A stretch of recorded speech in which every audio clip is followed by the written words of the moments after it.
Katie, and I work with Building Brains Together, a program that's run out of the Neuroscience Department at the University of Lethbridge. And we are going to discuss a game today that's called Dimensional Change Card Sort. So you'll need a small deck of cards that have two different dimensions.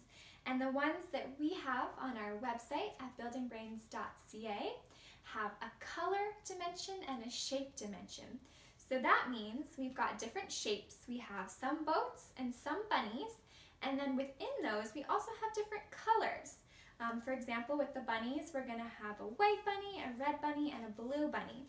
So those are our two-dimension color and shape. You can download these cards for free on our website, or you can make your own, or you can print them from somewhere else. It's up to you.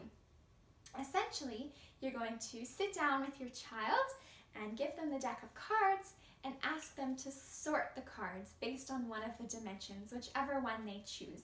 So they might decide that they want to sort based on color. So then they create the blue pile, the red pile, and the white pile.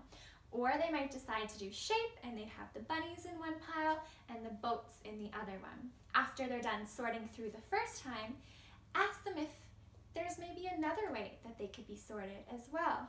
Sometimes the kids might spontaneously come up with this on their own, or you might have to give them a hint.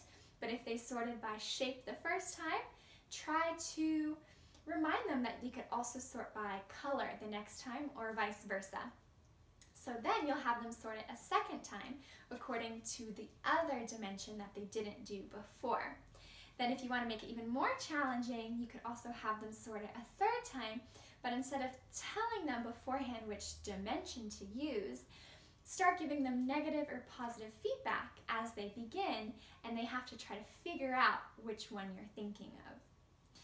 So you can also, once they master this smaller deck, you can add in more cards, you can create a totally different deck, make it more difficult.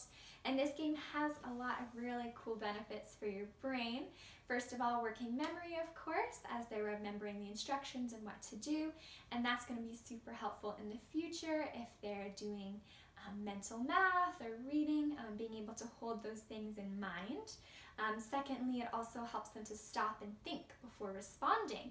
They have to remember which dimension they're sorting and put them into the piles accordingly. They also have to be able to follow instructions to know how to sort it. And then also, this is really helpful learning to approach a task with flexible strategies, because there are more than one way to sort these. And many times in life, if there's a situation or an issue, there are going to be many ways to approach that. So this is an important game to help with that skill.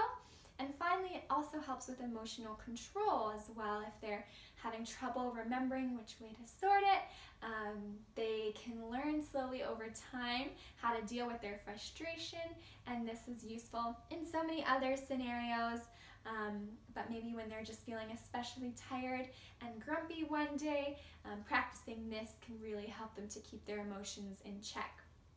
So we'd love for you to try this out, see how it goes. Hopefully you'll be great, and just remember that play builds brains.